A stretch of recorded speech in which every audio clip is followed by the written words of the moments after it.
we're gonna talk some Star Wars news. We have two stories that came from the same place that we're gonna combine into one. They come from a galaxy far, far away.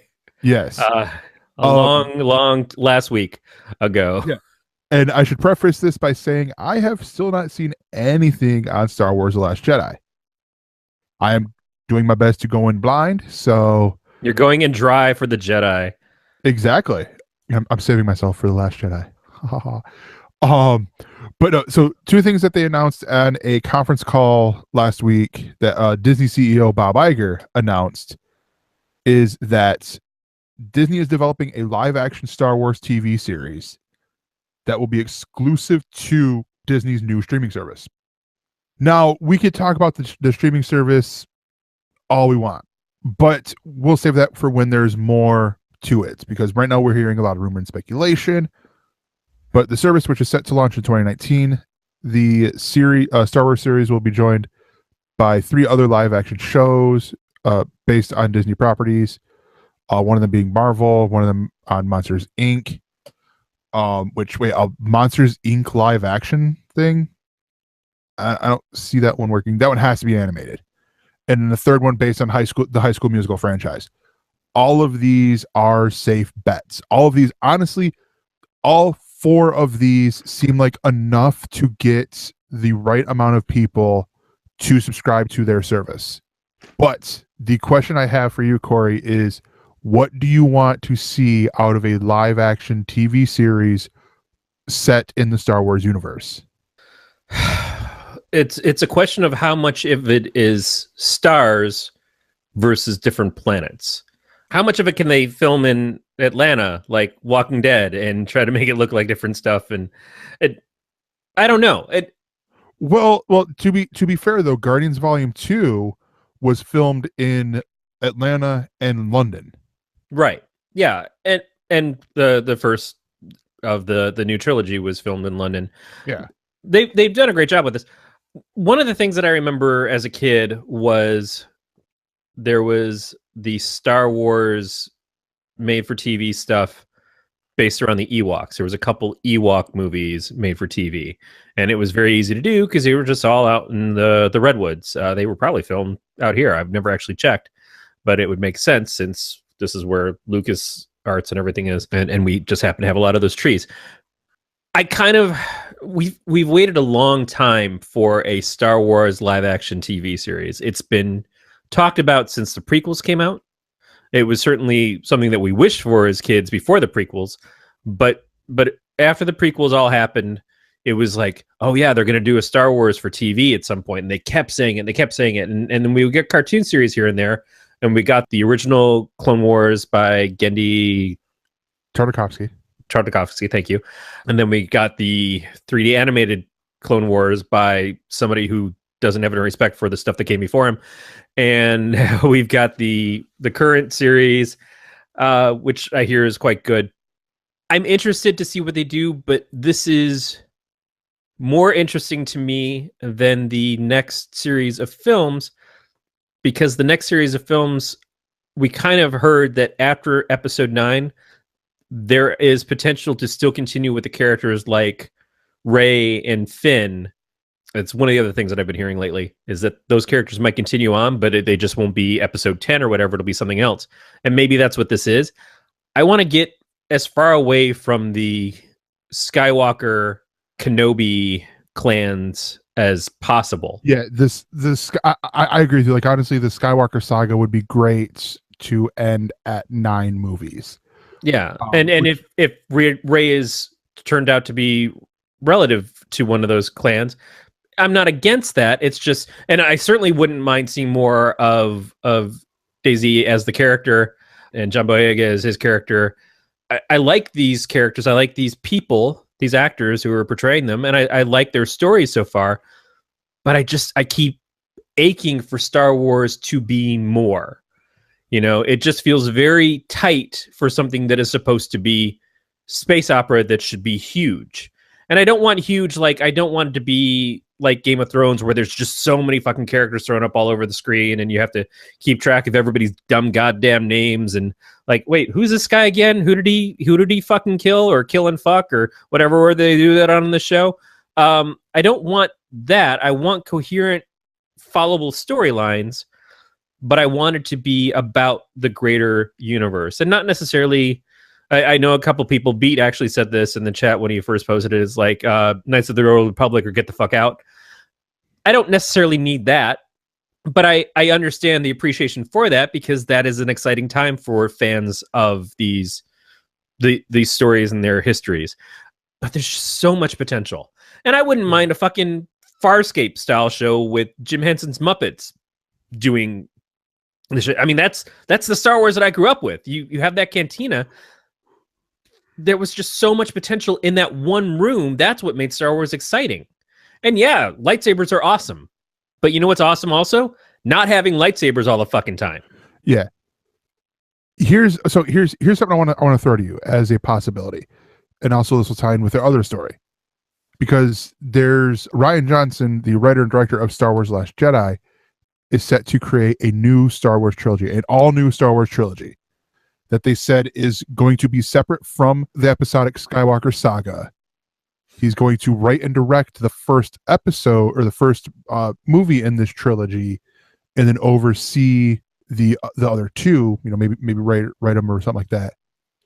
Could this be the possibility of getting what we were promised with the Dark Tower movie and TV shows and stuff like that, where the TV show that we get ties in with Rian Johnson's movies? Maybe, but that still doesn't feel, that's still too tied together.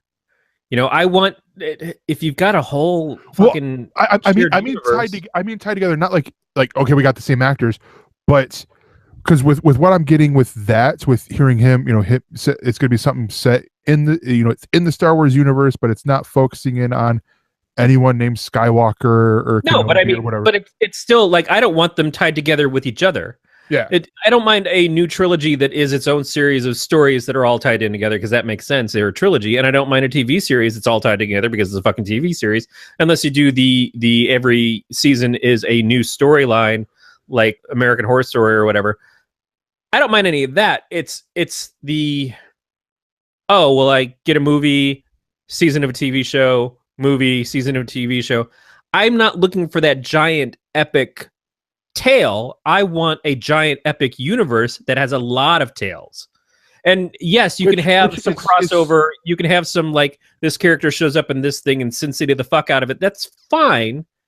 But I still, like, if you want to do a story about not necessarily Boba Fett, but about the racing from Malorians, is that right? I don't fucking know anymore. Like, that's how far gone I am from Star Wars in some ways. Mandalorians, thank you. I get it confused with midichlorians. Yeah, and it's all bullshit that didn't work.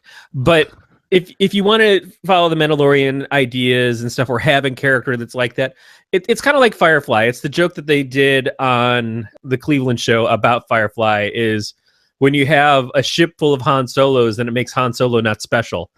And that's kind of what I want, is I want the specialness. Yeah. I want the inventiveness. I want you bring new characters, you bring new creatures, you bring new designs, you bring new ideas to it. And so it's not a bunch of, like, I don't want 50 hours to tell one story. I want a really great story in 6 hours. I want the BBC season in 10 episodes. Yeah, that tells a whole tale. That's more exciting. One, because I'm old, and there's something to be said for investing yourself and pouring into something and just being a part of it. But that giant level of, like, watching 16 hours to get all of the Lord of the Rings, and now Amazon's going to fuck with that and bring you a prequel series. It's like, I don't need that. I don't need to Wheel of Time myself. I got too little time as it is. And I just want to have a couple hours that I can jump in and enjoy something and jump out. And yes, explore the universe and explore the story and take it to its fullest degree. But it's like the new Blade Runner was almost 3 hours. Did you need it to be? No. And apparently it didn't work out because people didn't watch it. Sometimes you got to be entertaining and cut the wheat from the chaff and just give us a good solid story in a time allowed that makes sense for a human fucking being who has a job, a job. That's me. I gotta get up and go to work in the morning. Yeah. I don't know. I honestly, I don't know what they're gonna do. I like the idea of the setting of the TV show being like if it's so if you split up the Star Wars universe into quadrants, and we've mainly been in quadrant 1, and Rian Johnson's thing is going to take place in quadrant 4 or something like that. I would be okay if this movie or if the TV shows also took place in quadrant 4. I mean, if they, because of the people that work for the company, and we're talking about Disney owns Marvel, they could do the Marvel thing. Yeah. They could have a series, a trilogy here, and then some crossover stuff over here, and work all this stuff up. I am not anxious to see someone else step in and try to do that same thing again. We've seen the challenges that Warner Brothers has had trying to do it with DC. We will see the challenges of we saw the blow up of the Universal Monster Dark Universe stuff that like, oh yeah, we're going to do this whole big crossover with all these Universal Monster characters. Here's your Tom Cruise movie. Where is everybody? Hey, what up, yo? This, yeah, it's not Jack Reacher 3. It's a mummy movie. You guys like mummy movies? You came to the last series, right? Oh, those were better. Really? Brendan Fraser? Really? Yeah. By the way, they were far. But yeah, that's the point. Is it's such a huge risk. I like that Disney can take risks, and if anybody can pull it off, it seems they've been the ones who, or people who worked with them have done it. But it's just like, I get that Star Wars is huge. Yeah, it absolutely is a phenomena that is almost unparalleled, and maybe unparalleled. Maybe what else is as big and beloved as Star Wars is, for the amount of time that it's been in the zeitgeist of the average person. Like, in my lifetime, Star Wars came out and now is at this fucking zenith of, like, everybody's just been going crazy about Star Wars. At least every 10 years or so, there's like this big drive to get more Star Wars and more Star Wars and more Star Wars. And it left the hands of the original creator, and yet it somehow remains bigger than ever. That is a huge thing to have achieved. And definitely, if there's something that deserves to be able to just dominate, I guess it's that. And I guess it's Disney, because Disney is dominating these properties now. But I just would love to see some good stories. I like Rogue One a lot because of what it was, not necessarily because of what it did, but because it was a standalone tale that was, yes, a zero issue to the original series. But I enjoyed it because these characters that came into that, I didn't enjoy the parts where they relied on characters that pre-existed, but I enjoyed seeing all these new characters and these new ideas and a new story and a new feeling for the Star Wars universe all at once. That was more exciting to me. And maybe I'll get to a point, and again, it's never always about me. These are just my opinions. I'm sure there are so many people out there who would just want what you said. The 50-hour epic of the TV series and movie trilogy and everything. There are certainly people who would just be all over that like rats on cheese. And I would probably watch as much of it as I could. And if the movie grabbed me, I would enjoy it for the ride until I die prematurely in the middle of it. Like, I'm never going to see my last Marvel film. I'm never going to see my last Star Wars film. I'm not going to make it that long. But I would just rather... I would be more excited about something that is contained and just impeccable, like the original series was to me. Those first 3 movies were just the greatest things in the world to me, and never let me down the whole way through. And I like the Ewoks, and I like the original Ewok song. And it was just when somebody came back and started fucking with it and retooling everything to piss me off and lost me for a good number of years. But now I'm back. I'm here. Excite me. Fucking idiot who put flashlights in replacement for guns in ET. For more on this Galactic Network podcast, go to gncast.com. That's GNCASTS.com.